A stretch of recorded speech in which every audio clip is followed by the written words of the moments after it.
Hello, friends, and welcome to a special midweek Kings of Anglia podcast light. I'm your host, Mark Heath. With me this week, just one fellow king, Andy the Hutchman, the Hutch Hogan, Hutchzilla, David Hutchelhoff, Andy Warren. How are you, my friend? Very good. How many nicknames are there out there? I've kind of lost track. I'm sure there's some that I've forgotten, particularly on the Hutch variation. There was one that you liked. You hate the rest of them, so I keep calling you them. But I can't remember which one that was. And obviously we've got Scandi Warren in there as well from our friend Sindre. And there's many other things that we call you as well. Some to your face, some not so. Wow. Oh no. But Hutch Hogan, I guess, is the most consistent. What was the one that you like? Can you remember it? I can't remember it. But I remember. I think it's been a one time. It was a one-time one that came out and then disappeared again. Then it vanished into the ether. Yeah, like Snapchat. Yeah, it wasn't Adolf Hutchler, was it?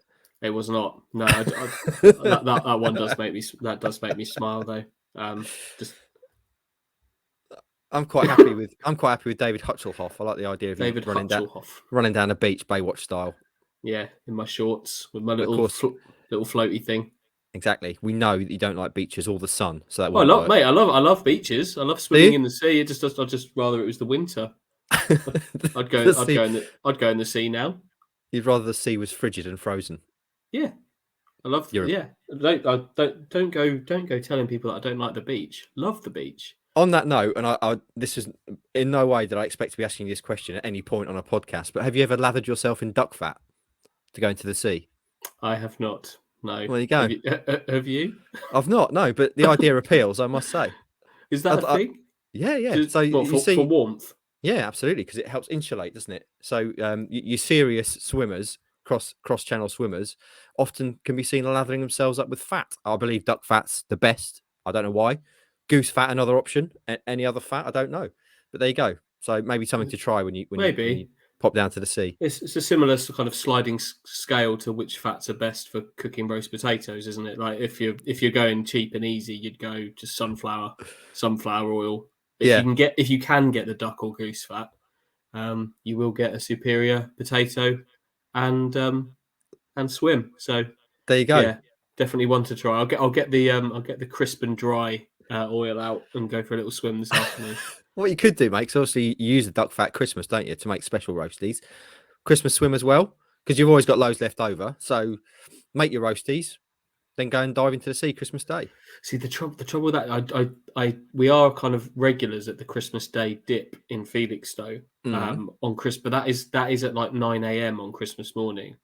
So you're not going to have done your potatoes, so you might have to use the oil that comes off me to then do the potato. switch it the other way around and use that on the potatoes a bit later in the afternoon. That might have to switch it up. What a lovely mental image we've just given the Koei army. The oil that comes off you being used to cook potatoes. Fantastic. Anyway, friends, don't be fooled. It is an Ipswich Town podcast. We are going to jump onto town in a minute after we've finished talking about fat.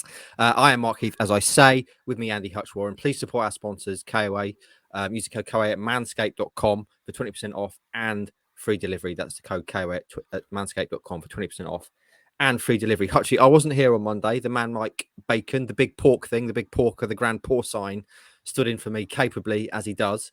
And I haven't listened to it because I've been away. Very poor form of me. But I just wanted to go back and ask you a couple of questions about Brett Johnson, which you may or may not have covered. So, friends, if I ask the same questions as Mike, I'll be surprised, first of all. But secondly, if I do repeat what Mike has already asked you, just bear with us. There's no harm going back over the first match for Brett Johnson. So, Hutchie, you got to meet Brett for the first time. Obviously, you've spoken to him. We've done some special stuff with him via this virtual chat room for the pod and other things.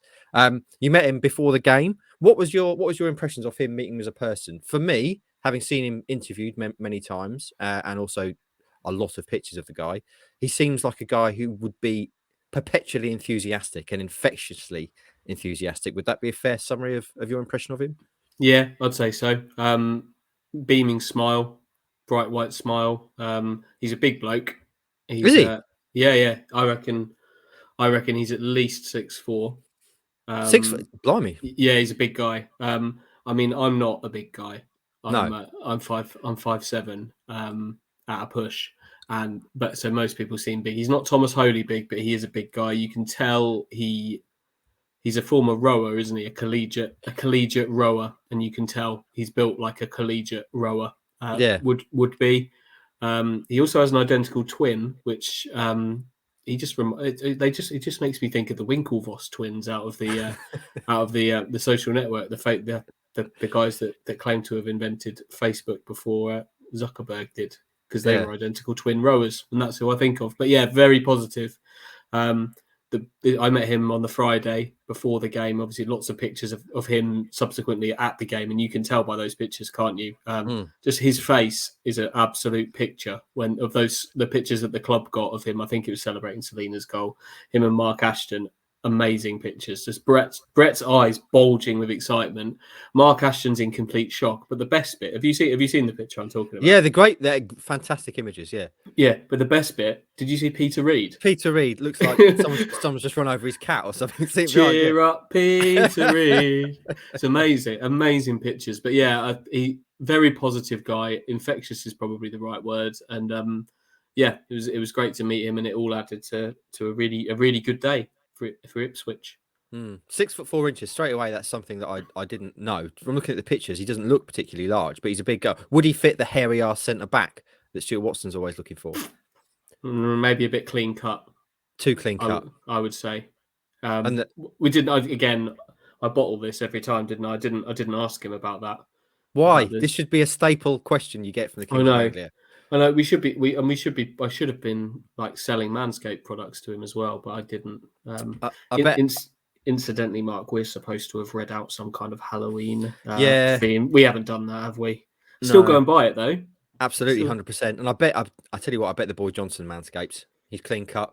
What about those teeth as well? That's important. How shiny were his chompers? Because there was a picture. There was a picture that you sent me of Ross taking a picture of Brett in the stands, and this was from another stand, and you could see the sheen of Brett's teeth, which I was particularly impressed with as someone who takes note of these things. Obviously, Hollywood Hurst a few years ago, so cool because of his Hollywood smile, and also, this is always important when you're near to a rich person. What do they smell like? Was he? Was he sporting the Creed Aventus, which is the standard rich person aftershave? I honestly can tell you that I didn't take note. So I'm going to have to say he was at least neutral. Okay. In his smell, teeth looking very good. That you're impressive that you could see that from that picture that I sent you, because I was kind of essentially standing on the halfway line. Yeah, Ross was sat in the south stand, so that's probably a good indication of what you're looking at with teeth wise. But yeah, he came across really well. I think we all knew he was going to come across really well. We've heard enough from him over the course of the last 6 months, and he's everything you expected him to be in person, as we've seen over all the kind of interviews he's done with various people over the last few months. So so positive, and just pleased that Ipswich were able to deliver and make it a day that felt quite special for the club, even more special at the end. And as you say, those pictures got me thinking. They are remarkable pictures of Brett and Mark, and also I love looking at the scene, as you say, around them. There's Fabio Wardley, who was there for the day. Also mid kind of jump up as Town have scored. It did get me thinking though, the contrast and how far we've come since the days of Marcus Evans, because I don't think I ever saw a picture of Marcus Evans celebrating a goal. He never sat in the director's box for a start, did he?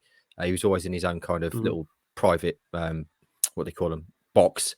And I think the most we got from Marcus was a kind of restrained clap, wasn't there? I mean, did you ever see him leap up a la Brett and punch the air at a goal? Well, you'll remember that Stuart and I were sat literally next to him at Rochdale away in what proved to be his final game as owner, and Ipswich didn't have a shot on goal that day. So in terms of first-hand evidence, all I can bring you is that he did not whoop and holler his way through that miserable 0-0 draw at Rochdale. But no, you're probably right. Thinking about it, we obviously didn't have a camera on him at all times during the games, but having met the two of them, they're very different people. Like Marcus is a kind of how am I going to describe him? Just a businessman. Like he didn't. while he clearly had a kind of an affection for the club and everything, he didn't ooze kind of passion. Whereas these guys, and obviously Brett's the only one we've met in person, but we have spoken to all of them. These guys are sports fans. They love sport. Brett clearly loves football. He's got investments in so many football clubs and seems to be looking for more. He's a sports fan and behaved as such in the exec box. So I don't think anybody can look at those pictures and not kind of feel enthused when you see that the guys that are right at the top of the club are enjoying the match in the same way that the 20,000 other fans that were in the ground would have been. Yeah, very, very different, isn't it? It's ridiculously different. In every walk of life, in anything you do, you want passion, don't you? You know, in every sector of your life, passion and people doing things like they love and are enthusiastic about. And that's what I get from seeing those pictures. I guess with Evans, he was clinical, would you say? Reserved? Yeah, clinicals are fair, and that has its positives, of course. Of course, like, yeah. He's, but yeah, it's not necessarily something that translates to kind of sports fandom, no, particularly. But yeah, I'd think that's probably a fair word. Yeah. The big question, obviously, other than the status of his backside and his teeth, when are we going to get the full Three Lions experience? When are the boys all going to be over having it large at Portman Road? Well, they're very much up for that. I think literally Brett has got on a plane and come at the very earliest opportunity that it worked in terms of travel restrictions, getting back into the US and everything. So he's kind of jumped at it as soon as he possibly could, rather than waiting for his mates.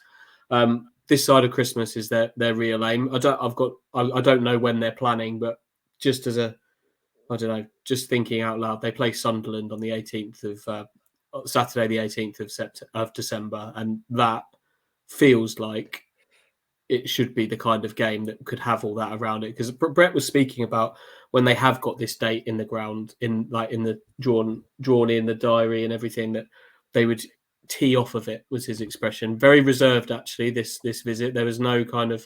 He didn't do any kind of interviews on the pitch. There was no big waves. He did a little wave from his seat at the director's box. Clearly, everyone knew he was there, but there was no kind of grand introduction.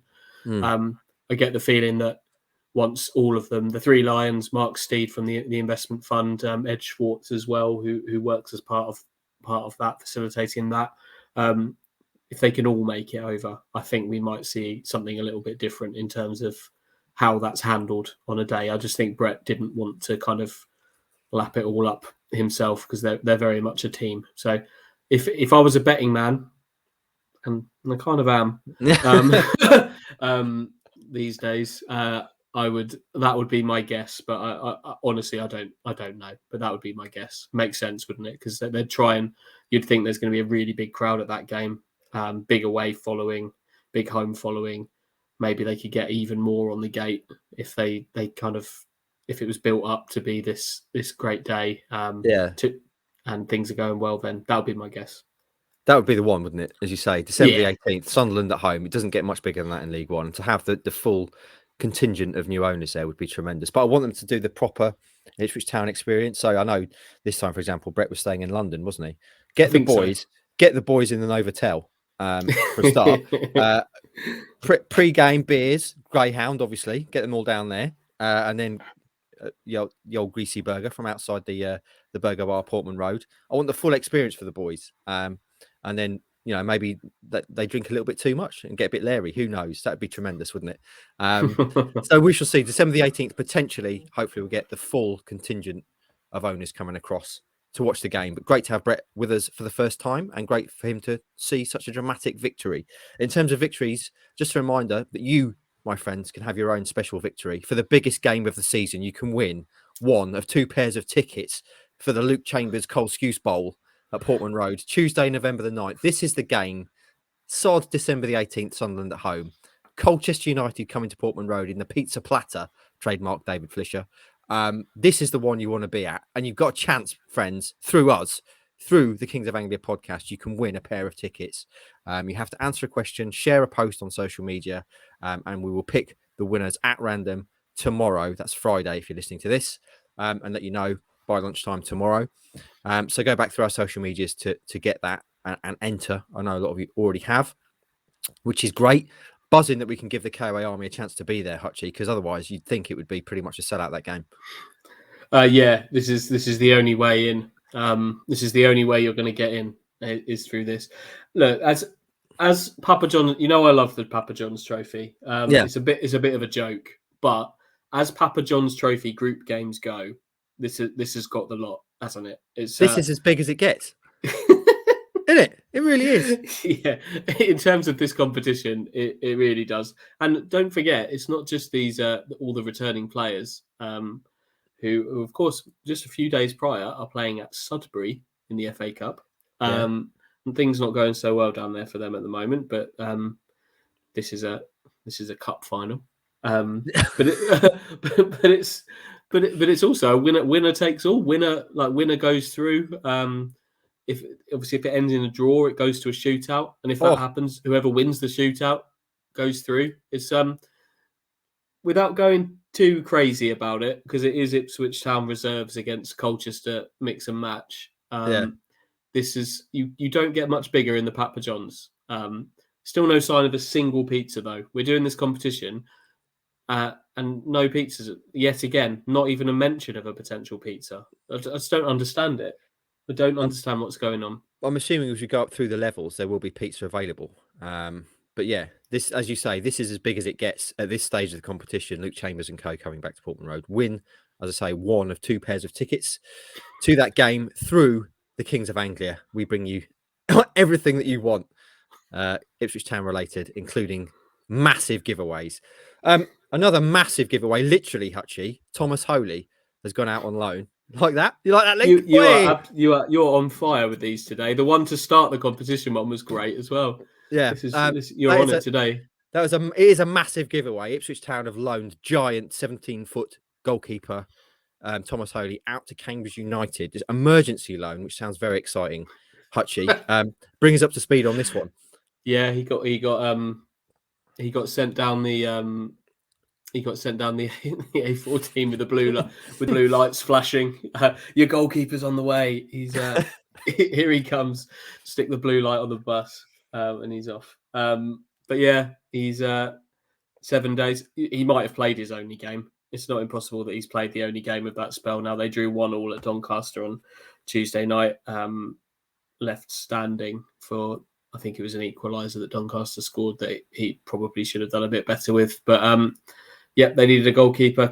Concussion had ruled Dimi Mitov out for at least one game for them. They needed a goalkeeper, and Holy fits the bill perfectly. Third choice goalkeeper, so he's not needed at Ipswich at the moment. Plenty of League One experience. So it wouldn't shock me if he had another one of these somewhere at some point. There was at the end of last season, Yusuf Bershik had a few emergency loans. I think he went to Peterborough at one point and played a couple of games, and somewhere else as well, I forget. But Holy could be that guy. Good for him to go and play. Hasn't cost Ipswich anything, but it's not impossible that Mitov is back this weekend. And that's him done for his loan to Cambridge. He might get another game out of it though. You never know. Is that literally it? It is literally just a 7-day thing. Yeah. So, and then can you update it, keep it rolling, or has it? I guess you can. Yeah. I think it's all designed. It only really happens with goalkeepers outside the transfer window, and with Cambridge, their backup goalkeeper had to come on and make his league debut when Mitov got concussed. So I think it's just to try and mitigate players having to rush inexperienced goal. He's 23, their backup goalkeeper. So he's he's a kid. He's not a kid, but he's just never played. They've gone out and got one that's got a couple of hundred, probably League One games behind him. So, it could well be done. He could be back on third choice duty on the bench for Ipswich in the Papa John's. I love that idea as well of him being shipped down the A14 in a special goalkeeper's vehicle. with Yeah, a little blue light. Maybe his head sticking out the top, a bit like a giraffe being shipped to a zoo. on The Hangover, the start of the Exactly. was it on the Hangover film that ended well, didn't it? Yeah, so hopefully there were no low bridges that Thomas went under on that trip. But yeah, emergency goalkeeper, more of that, please. And another thing I want to talk to you about, Hutchie, that's happened since we last got the opportunity to speak. You have spoken to your boy, the Donacien himself, in person. Had a nice chat with him. Yeah, what was he like, and what did you make of that experience? he's good. He's good company. Yeah, it was Yeah, nice to do a midweek interview in person. It doesn't happen an awful lot, but it was really nice. Nice to go and do that. He's a guy that's clearly feeling the love at the moment. Before we started, I showed him a 2 minute long video that a fan had put together of his season highlights, and he liked it. He's not used to it. I don't think if you look on the internet, there is not a highlights package of Janoi Donacien available yeah. like on YouTube. There is for so many players. It doesn't exist. You can find a video of him trying to chip a ball into a plastic box during his time at Accrington, but that's about it. So it's all a bit new to him. He's obviously playing a lot now. He joked that every time that I've interviewed him over the last 3 years, all I've asked him about is, "Oh, you want to run a games now, don't you?" or and he was right. To be fair, you want to run a games? Are you a right back or a centre back? Paul Lambert thinks you're a centre back, but it was nice not to talk about those things this time, and just spoke about how things are going for him, going for him at the moment, and it's going well. He is aware of the Renaissance, by the way. Is he? Yes, he was sent the front cover of our preview supplement, the match supplement that goes in Saturday's paper. He was sent that quite a lot on the image. He was sent quite a lot on Saturday morning and was very confused. He said to me, "Yeah, someone sent me the Renaissance. Yeah, it was me dressed up as a magician. That was mad." And I had to explain to him, "Yeah, that was the front of our newspaper." So I showed him that, and he liked it, I think. Excellent. There you go, Brad. Glory Days artwork. Your boy Janoi likes your work. That was one of the best ones, I think. We've got this tie up with Brad for a lot of the kind of bigger home games this season. He's crafting special, bespoke front pages for us, and they have been really, really good. So I'm glad that Janoi liked it. The other thing we should mention before we move on to Plymouth this weekend, Hutchie, tonight, the reason we're doing this kind of early Thursday and there's not very many of us around is because you're covering Ipswich Town's first FA Youth Cup game tonight against the mighty someone of somewhere at Portman Road. Bring us up to speed. What do you mean? You know who they're playing? It's Winslow United, the pride of Buckinghamshire, at Portman Road tonight, 7:00. Obviously, they made the semis last season before losing to Liverpool. Had a really good run at things. So yeah, they begin again. I think that a number of the players that were involved last season will still be there or thereabouts. A couple are probably a little too old now. I'll be honest, I haven't fully looked into my preparation for this game, but I imagine there are a couple that are now over age and ineligible. Elkan Baggett potentially. Although maybe he can. He was 18 at the start of the season. I need to check on all the rules. But it's all about when, though, isn't it? It's all about when they turn 18. Yeah. Is Nico Valentine? He's young, isn't it? He should play. Yeah, he's only 16, 17. So if that even. So yeah, I imagine he'll be involved. So yeah, I think it's a similar side Adam Ate's team. So looking forward to seeing how they've kind of progressed, really, because they obviously had a really good end to last season. Did really well in their league. Did what they did in the cup and ended up playing Liverpool on TV and acquitted themselves really well in that. And looking forward to seeing what a whole summer and a start to the season has done for them. Let's be honest, they should probably be winning this game against a side that obviously don't play anywhere near the level of football that Ipswich do. But first step on the journey, and interested to see how they get on. There you go. Follow it with Hutchie tonight, in print and online. It'll be in print Friday, online tonight for you to consume. Also, while we're talking about youth football at Town, Hutchie, we should also reflect, of course, on some news that came out yesterday about Kieran Dyer. Which is worrying, isn't it? We don't know a lot about it, do we? But other than to say that he's in hospital undergoing tests, which is obviously something that you never want to hear attached to anyone. No. No, it's worrying, isn't it's Yeah, worrying, isn't it?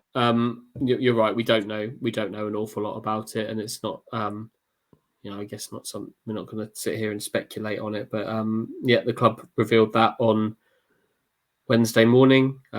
He's in the hospital having tests, and hopefully they all come back positive. It's worrying. He's 42. And at 42, you're not looking for that for anybody at 42, are you? So all our thoughts with Kieran. 100%. Get well soon, Kieran. From all of us here at the KOA podcast and the KOA Army, I'm sure would echo that. Right then, Hutchie, this weekend you are travelling tomorrow, actually, to Plymouth.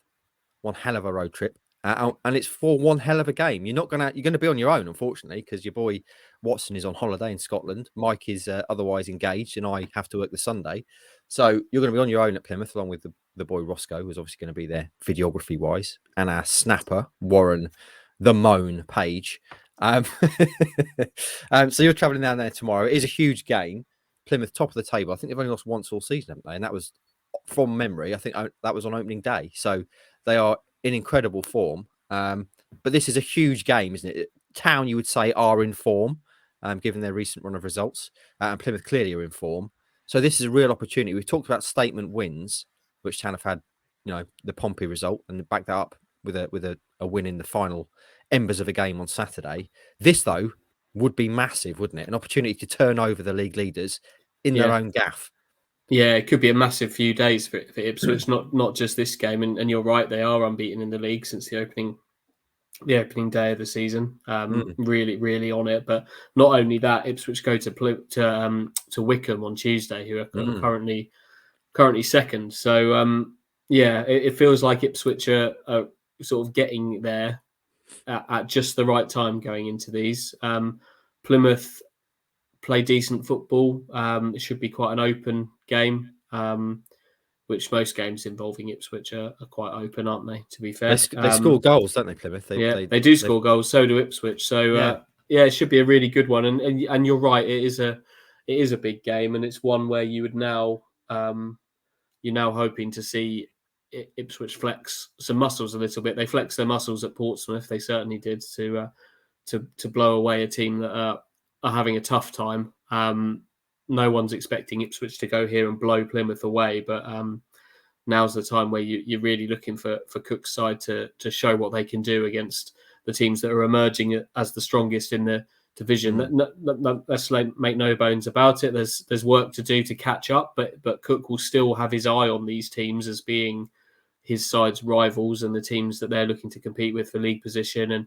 And Plymouth and Wickham are in the places where Ipswich want to be, and the easiest way to make up ground on these teams is to go and beat them. So it could be huge to go, and if they could get 2 positive results away at these two sides in the next few days, could be the real making of this season. Absolutely. I mean, if they can win at Plymouth, admittedly that is a big ask, but what a statement that would be to the rest of the league. That really would make the rest of the league stand up and take notice, especially given what's come before and the fact that they are now, one loss in 10 games for Town, very much in form.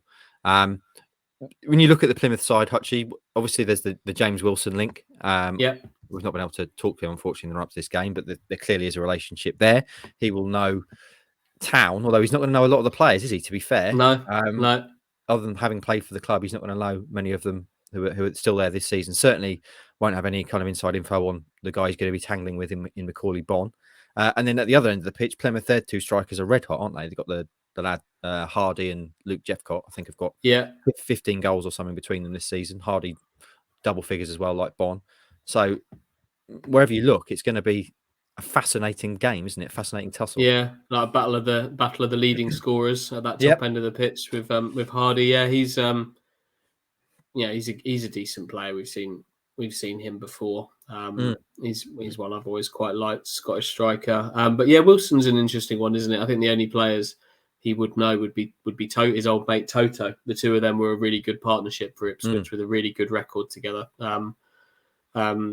Wilson is probably one of, if you're looking at it now, if you're looking back at it now, he might be one of the few that left in the summer that you might still make an argument for to keep. I know we obviously did all of that at the time, didn't we? We had our thumbs up, thumbs down, thumbs in the middle about all of those players, and I think in many cases now we would probably, with the benefit of a few months of hindsight, we would probably change the position of our thumbs on a large number of those. Wilson may be a little bit different. He'd have been very useful certainly in the first month of the season, I think, while everybody was injured. Essentially, we didn't see Edmondson for the first month. Toto got injured for the first month. I think he would have been a very useful player to have around at that point. But I also think you'd probably argue that in the grand scheme of things, we've seen enough from Edmondson to be happy that he's the long-term answer in the number 5 shirt rather than James, who probably is a bit more of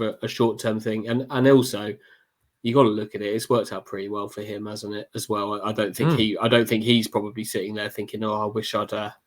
As much as I'm sure he was happy living here. Everybody seems to be happy living here, but it's worked out pretty well for him. He's playing on the right side of a back three, consistently playing a manager that described him as their number 1 priority, didn't he, in terms of a summer signing? So I think that one's probably, in the fullness of time, has worked out pretty well for everybody. Just a reminder, friends. I mean, obviously, we get a lot of things wrong on this here pod. More things wrong than right in terms of predictions and hot takes, etc. But just a reminder, friends, that back in the summer when we did that thumbs up, thumbs down, thumbs to the side, all of us, the only universally thumbs up vote was for Donacien. So there you go. Just saying, hashtag just saying. So there we go. We got that one right. Let's celebrate that. In terms of getting the team right this weekend, Hutchie, what do you reckon Mr. Cook needs to do? Does he need to do anything? They're winning, aren't they? And Paul Cook likes consistency. He likes winning teams. I think it's probably the same question that we talked about a week ago on the podcast before the Fleetwood game. Really, just talking about who's going to play in that wide left role. Kyle Edwards got another start in that game, and he did okay. But Bersant Salinas obviously come on and did what he did at the weekend and will be on a real high, and secured the win. So I think the only the real question is who starts there, and is there a route back into the team for Wes Burns as well, who also came on and really forced the issue. Maybe a bit hard. It would be harsh on Aluko if he was to drop out on the right side and Burns come in. That would be harsh on him. But at the same time, Burns is a real attacking threat, and I quite like the idea of Wes Burns on that right flank. If a team's playing 3 at the back, I like the idea of Wes Burns. Not only can he help out Janoi sort of defensively if there's maybe an overload from the wide midfield and the forwards, he can get at that left-sided centre-back, Wes Burns. If you can get him into an isolation kind of one-on-one battle there, I like that. I like the look of that for Ipswich. So they're the interesting ones for me. Who plays wide? You're going to ask me who I'd play now, aren't you? Well, yeah, that's my job. I would play Burns. And so Burns comes in for Super Sonne, 3 goals in 2 games. Burns comes in. I would be tempted to have a look at Sonne on the other side. I think he could. I think he could play on that side. Let me just frame this for context. We're now saying Sonne Aluko comes in, starts over Carl Edwards and Bersant Salinas on the left. Who would have thought that conversation would be happening? Yeah, it's hard though, isn't it? Like, you can't suddenly just leave him out. He didn't have as high a profile game against Fleetwood as he did in the Portsmouth and obviously the Cambridge game prior to that. But he still contributed. He's not someone I'd be necessarily looking to drop. But I would get Burns back in the team. I wouldn't be devastated if Selena went on the left, for example, over Aluko. But because I think that's okay. I don't think Selena's going to want the super sub tag. But I also think it kind of suits him a little bit as an impact man who can make a real impact on game. It's difficult. Cook has to make this decision for real, not just messing about on a podcast. But I would get Burns back in the team. I think that in terms of the wide areas, that would be my priority. Would be getting Burns back in, and then anything else would be secondary. We like a bit of third degree, don't we, on the wing there? Kyle Edwards. Should we be concerned about Kyle Edwards? He obviously started the season like an absolute superstar, and we were all waxing lyrical about how great he is. When was the last time Town have had a player like this? But we also did discuss, in terms of ranking Town's summer signings, that he may be one that could potentially take a downturn. And so it's proved. He's obviously started the last couple of games, but been brought off fairly early, hasn't he? And he's struggled to make the impact he has been making. Are you worried about Kyle? Only in as much as he's got real competition for his place. In terms of worried about him and his performance, absolutely not. I think he's contributing. I think you're right as well. He's not got on the ball in the positions where we think he can cause real damage. But he's contributing. He's got real competition. So the worry would be that he's got to fight for football. He can't just sort of turn up and start every game. But I think that could be good for him. He's still young. He's still kind of growing as a player, isn't he? I don't think there's anything to worry about there at all. He's an Ipswich Town player. They've got him under contract for a long time. There's a real investment in him, sort of both obviously financially, but also kind of emotionally. He's a player that's going to be part of things for quite some time, I would imagine. So no, I'm not overly worried. But the fact that there are so many options to come in and replace him is remarkable, really. So yeah, I wouldn't be getting too concerned about that. It's remarkable and exciting, and of course, when we talk exciting, and again, because I haven't listened to Monday's pod, I don't know how in depth you got into this, but £1 million picks, Hutchie. You were so close to nailing that on Saturday. You said 2-0 with Selena scoring the last goal, as it were, which obviously happened, but unfortunately they'd conceded a goal before that, which rendered your bet a loser technically. But you'd only put 25 grand on it, hadn't you? So you didn't really lose too much. So it brings up to speed with where you are, £1 million picks. Back where we started, mate. We're back on the square £1 million. It's a lot of energy and pain and highs and lows have gone into achieving absolutely nothing. Well, you say you've achieved nothing, but I mean, we've had one hell of a time, haven't we? Let's be honest. It's been a circuitous route back to break even. Your boy Watson's tried to completely ruin it in the middle there by betting half your pot on it. But now you're back in £1 million. So you go again this weekend. What's your bet this weekend, or bets? I've got one bet, but it covers Saturday and Tuesday. Oh, here we go. So what? I'm just thinking, are you going to win double? Are you going? Oh no!